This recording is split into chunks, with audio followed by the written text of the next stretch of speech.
I had exactly 4 minutes and 30 seconds on that stage.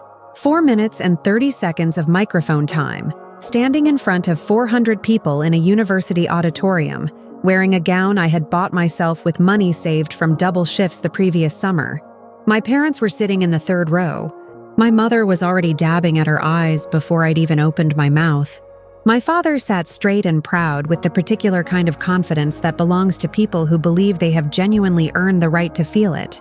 They had told everyone who would listen, neighbors, co-workers, relatives at every single holiday gathering for 4 straight years, that they were putting me through school, that they were covering my education, that their daughter's degree was something they were personally making possible. Every single word of that story was a lie. And I had 4 minutes and 30 seconds standing at a microphone in front of every person they had ever said it to. And I had already decided, weeks before that morning, exactly what I was going to do with that time. My name is Angela, and what happened in that auditorium on a Saturday morning in May changed every relationship I had with my family permanently, in ways I am still navigating even now. To understand why that speech mattered as much as it did, you first have to understand how the lie started, and how completely I allowed it to run for 4 full years without confronting it directly. When I was accepted into the biochemistry program at my university, my parents reacted with what felt, in that moment, like completely genuine pride. My mother cried at the kitchen table holding my acceptance letter.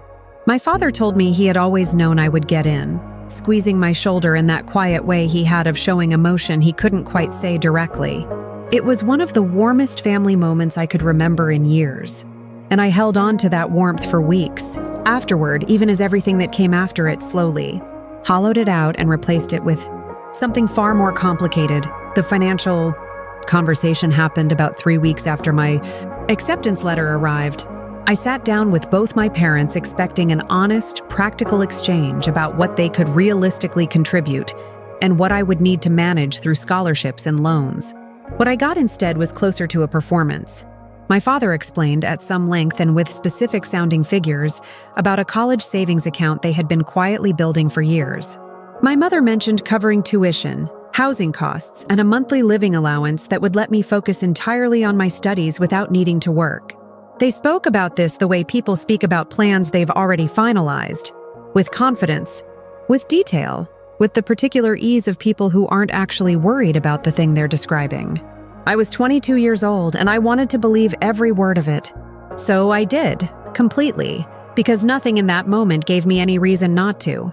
The first tuition payment of my freshman year was due on the 15th of September. By the 20th, my student account still showed an unpaid balance, and I received an automated warning that my course registration would be suspended if payment wasn't received within 10 business days. I called my mother assuming it was a simple oversight, a transfer that had been delayed somewhere in the banking process. She was calm, slightly apologetic, vague about the specific reason. An unexpected expense that month, she said. Something about a car repair and a home insurance adjustment arriving at the same time. The money would come, just slightly later than originally planned. Don't worry about it, she said. She would handle it. I believed her again, because that is what you do when your mother tells you she will handle something, and you have no evidence yet that handling it is not actually what she intends to do. I waited another week, then 2. Then I walked into the financial aid office on a Tuesday morning with my acceptance letter and a very clear, cold understanding that I needed to find another way to fund my own education before my classes were canceled outright.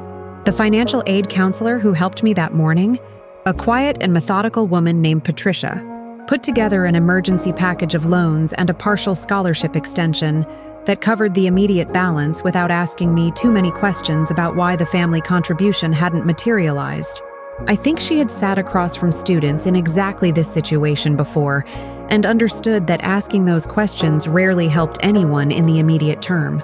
That first Tuesday morning in Patricia's office was, I understand now, the real beginning of my college education, not the orientation week. Not the first day of classes, but the moment I sat across from a stranger and quietly, without drama, started figuring out how to pay for a degree my parents had promised and had absolutely no intention of actually funding. What followed over the next 4 years bore absolutely no resemblance to the conversation. My parents had staged at our kitchen table the summer before I started school. The monthly living allowance they had described so specifically never appeared in my bank account. Not once, not in any amount, across 48 consecutive months of my undergraduate education. Tuition contributions arrived occasionally, partial and entirely unpredictable, covering somewhere around 25 to 30% of what was actually owed across the full 4 years. Always delivered alongside elaborate explanations about temporary cash flow difficulties that were always, somehow, perpetually about to resolve themselves next month, or after a specific bill cleared, or once a particular situation at work settled down. I worked harder than I had ever worked at anything in my life, not as a character-building exercise, or because anyone was encouraging me to develop financial independence, but because I had no other functional option if I wanted to stay enrolled and fed at the same time. I picked up shifts at a campus cafe that opened at 6:45 in the morning, setting my alarm for 5:30 3 days a week throughout my entire sophomore and junior year. I tutored undergraduate students in organic chemistry 3 evenings a week for a rate that felt meaningful when I needed it badly enough. I applied for every scholarship and grant program I could locate, spending hours on eligibility requirements and personal statement drafts that I wrote at midnight in the library after finishing homework for classes I had to be sharp for the following morning. In my second year, I secured a paid lab assistant position that I genuinely loved, working 20 hours a week alongside a research team studying protein folding mechanisms, which was exactly the kind of hands-on scientific work I had come to this university to do. I would have pursued that position regardless of the financial situation, because the work itself was extraordinary. But the timing of the paycheck mattered in ways that had nothing to do with the science, and I was always aware of both things simultaneously: the intellectual excitement and the practical relief, running alongside each other every time I checked my bank balance on Fridays. Meanwhile, back at home, my parents were building a different story entirely. I discovered the full scope of this gradually, in fragments, over the 4 years, usually through third parties who had no reason to lie to me and every reason to assume I already knew what they were saying. My aunt mentioned, at a family Christmas in my sophomore year, how wonderful it was that my parents were fully funding my education, gesturing toward them with a warmth that made clear she had been told this directly and recently. A neighbor stopped me during a holiday visit home to say she had heard I was one of the lucky ones who didn't have to worry about student loans, that my parents had really taken care of everything. A family friend my parents had known for decades told me at a barbecue that my father had mentioned at his work that supporting my education was the thing he was most proud of in recent years. Each of these moments landed with a specific, particular weight that is difficult to describe accurately. It was not pure anger, though anger was certainly part of it. It was something closer to a slow, accumulating disorientation. The experience of watching a fictional version of your own life being told to people you know, confidently and repeatedly, while the actual version of your life was happening somewhere else entirely, at 5:30 in the morning and in financial aid offices and in a bank account that was never quite as comfortable as it needed to be. I said nothing. For 4 years, I said nothing directly, to my parents or to anyone who passed along these secondhand versions of a story that had never been true.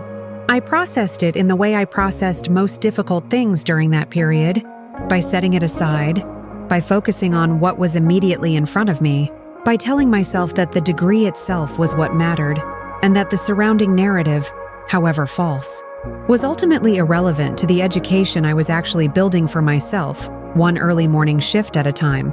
I believed that, genuinely, right up until the day the department head called me into her office in the spring of my senior year and told me the student speaker committee had selected me to deliver the graduation address at the commencement ceremony in May. And I sat there in her office hearing that news and felt something I hadn't expected to feel at all. Not pride exactly, though that was somewhere in it. Something quieter and more deliberate than pride. Something that felt, honestly, a lot like timing. I had 6 weeks between the day the department head told me I had been selected and the morning of the graduation ceremony. Most of that time I spent doing what I always did, finishing coursework, completing my final lab work, tying up the research documentation for the protein folding project I had been working on for 2.5 years. But underneath all of that, moving slowly and deliberately in the background of my mind the way important decisions sometimes do before they fully surface. I was thinking about the speech. The department's guidelines were straightforward. 4 to 5 minutes. Thank the faculty. Acknowledge the journey. Inspire the graduating class. Send everyone into the reception feeling moved and motivated. I had attended enough graduation ceremonies to know what these speeches looked like. The expected beats. The familiar rhythms of gratitude and forward-looking optimism that audiences had come to anticipate and that rarely surprised anyone. I wrote 3 versions of that speech. The first was exactly what was expected. Warm, gracious, appropriately inspiring, with genuine acknowledgments of the professors and mentors who had shaped my education. It was a good speech. It was honest about most things. It mentioned hard work and long hours, and the satisfaction of persisting through difficult coursework. It did not mention who had actually paid for any of it. I read that first version back to myself one evening and set it down and sat quietly for a long time. Then I opened a new document and started over. The second version was the honest one. It took me 3 evenings to write and several more to revise, not because the facts were complicated, but because the tone required more precision than I expected. I was not trying to publicly humiliate my parents. I was not trying to create a dramatic confrontation in a cap and gown in front of 400 people for the satisfaction of it. What I was trying to do, and what I rewrote a dozen times trying to get exactly right, was simply tell the truth about my own education in a way that accurately credited the people and institutions and choices that had actually made it possible. My parents had told their version of my story to everyone who would listen for 4 years. I had one opportunity, on a stage, to tell mine. The third version was the one I actually delivered. It was careful, honest, specific about facts without being cruel about people, and it named every source of financial support that had actually funded my degree: the federal loan programs, the scholarship committees, the work-study office, my research supervisor who had gone out of her way to maximize my lab hours when she understood my financial situation, and Patricia from the financial aid office, whose name I had written into the speech specifically because she had helped me on that first Tuesday in September of my freshman year, and I had never been able to thank her the way I wanted to. My parents were not named in the speech, not once. And in a room full of people who had spent 4 years being told they were the reason I was standing on that stage, their complete absence from my account of my own education said everything that naming them directly would have, without requiring me to accuse anyone of anything specific in a microphone in an auditorium. I sent the text of the speech to the department head for approval 2 weeks before the ceremony. She read it, came back to me a day later, and told me it was one of the most honest graduation addresses she had read in her tenure running that department. She approved it without a single suggested change. I did not show it to my parents. The morning of graduation, I dressed alone in my apartment, the one I had shared with 2 roommates for my final 2 years. Splitting a rent I had covered through a combination of lab income and a housing grant I had applied for in my junior year. I looked at myself in the mirror in the graduation gown I had purchased and pressed myself the evening before, and I felt something I can only describe as a very specific kind of readiness. Not nervousness exactly, not excitement in the conventional sense, but the particular calm that comes from knowing exactly what you are about to do and having already made complete peace with every consequence of doing it. My parents were already seated when I arrived at the auditorium. In the 3rd row, as I had arranged, center seats with good sightlines to the podium. My mother had dressed carefully for the occasion. My father was wearing the tie I recognized from important family events going back to my childhood. They both waved when they saw me cross the floor in my gown, my mother's face already doing the thing it did at moments she considered significant. I waved back, smiled, found my seat with the other graduating seniors, and did not speak to them again until after. When my name was called to the podium, the applause from the student section was warm and genuine, the kind that comes from people who have sat next to you in difficult classes and watched you work, who know something real about what the past 4 years actually looked like from the inside. I arranged my notes on the podium, adjusted the microphone, and looked out at the auditorium for a moment before beginning. I found my parents in the 3rd row. My mother was smiling. My father had his phone out, recording. I began with the opening I had written and rewritten more times than anything else. a single, honest sentence about what it actually costs to earn a degree. Not only in tuition figures, but in the invisible labor of every early morning and every application essay and every shift worked before a 9 a.m. lecture. I watched the room settle into the particular quality of attention that comes when an audience realizes a speaker is going to say something real, rather than something rehearsed. I thanked my professors by name, specifically for specific things they had done. I thanked the research team. I thanked the financial aid office. And I said Patricia's name clearly into the microphone and watched a woman in the faculty section look up with visible surprise, and then something that looked like it might have been tears. I thanked the federal loan programs that had covered 60% of my tuition across 4 years. I thanked the Henderson Merit Scholarship Committee for the award that had covered another 20. I thanked the work-study program. I thanked the cafe where I had worked early mornings for 2 years, specifically the manager who had built my schedule around my class times without being asked to do so explicitly. I did not thank my parents.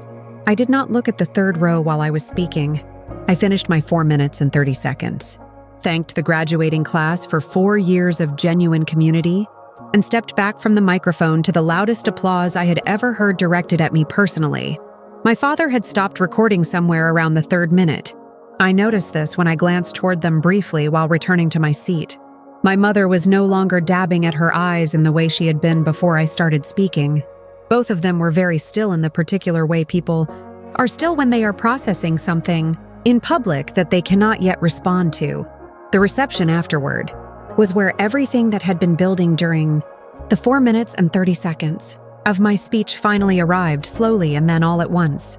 People I recognized, neighbors, family friends, my aunt who had told me how wonderful it was that my parents were covering everything, made their way to me through the crowd with expressions that ranged from moved to confused to carefully neutral.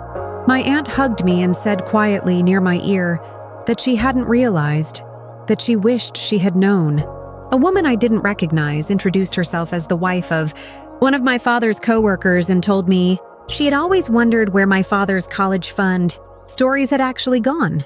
My parents found me near the end of the reception, when most of the crowd had thinned toward the exits.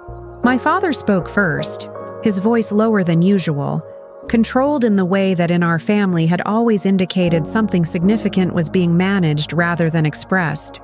He said that the speech had been unnecessary, that it had embarrassed the family in front of people they had known for years, that whatever my point had been, there were better ways to make it. My mother said very little but stood beside him with an expression I had seen before, the look of someone absorbing a situation they hadn't anticipated and hadn't yet decided how to publicly characterize. I told them, calmly, holding my diploma in both hands, that the speech had been exactly as necessary as 4 years of a story that was never true, that I had spent 4 years working before sunrise and writing scholarship applications at midnight to pay for a degree they had spent those same 4 years telling everyone they had funded, that the speech had not been designed to embarrass anyone. It had simply been designed to be accurate. And that accuracy, I told them, was something I had spent 4 years learning to value above almost everything else, including other people's comfort with a version of events that served them better than the truth did. The weeks following graduation were genuinely difficult in the specific way that honest conversations with family almost always are. When the honesty arrives all at once after years of accumulated silence rather than gradually through smaller, earlier conversations that might have made it easier on everyone. My parents and I did not speak for almost 3 weeks after the ceremony. A silence that I had expected and had, in some quiet part of myself, prepared for during the final months of my senior year, when I was still deciding whether to deliver the speech I had written or the acceptable version that said nothing true. When we did speak, the conversation was long and difficult and covered territory that probably should have been covered years earlier. During one of the many moments when I had noticed the gap between what my parents were saying publicly and what was actually happening with my finances, and had chosen to absorb it quietly rather than confront it directly. I hold some responsibility for that silence too, and I said so honestly during that conversation, because it seemed important to be as accurate about my own choices as I had tried to be about everything else. My mother eventually acknowledged, not easily and not all at once, but genuinely over the course of several conversations, that the gap between what they had promised and what they had delivered had been real, and that she understood why it had mattered. My father took longer, which was consistent with who he had always been, and his acknowledgement when it came was quieter and more partial than my mother's. But it came. He told me that he had wanted the story he was telling to be true, that in some version of his intentions it had been true at the beginning, before circumstances had shifted and pride had prevented him from updating the narrative to match the reality. I believe that explanation, actually, as much as any single explanation can capture something as complicated as 4 years of a story told to everyone except the person it was most directly. I finished paying off the last of my undergraduate loans 14 months after graduation, slightly ahead of the schedule I had set for myself during the final semester of my senior year. I kept a careful spreadsheet of every payment, every balance reduction, every month's progress toward a zero balance, the same methodical approach I had applied to funding my education in the first place. The day I made the final payment, I sat at my kitchen table for a few minutes with the paid-in-full confirmation on my laptop screen, not doing anything particular, just sitting with it. 4 years of early mornings and scholarship essays and lab hours and tuition gap calculations closed out in a single final automated transfer to a loan servicer that would never send me another statement. I still have the speech saved on my laptop, in a folder inside a folder, labeled with the date of the ceremony. I read it occasionally, not often, maybe once a year. It reads differently now than it did when I was writing it, when every sentence felt weighted with the specific tension of something that was about to be said in public for the first time. Now it reads more simply, like an accurate account of something that was true and needed to be said and was said, without apology but also without cruelty. In 4 minutes and 30 seconds on a Saturday morning in May, I graduated. I paid for it myself, entirely, across 4 years of work I am genuinely proud of. The degree has my name on it. The speech did too. And the truth, once it's been said clearly into a microphone in front of 400 people, has a way of staying said, regardless of what anyone else would have preferred to hear instead.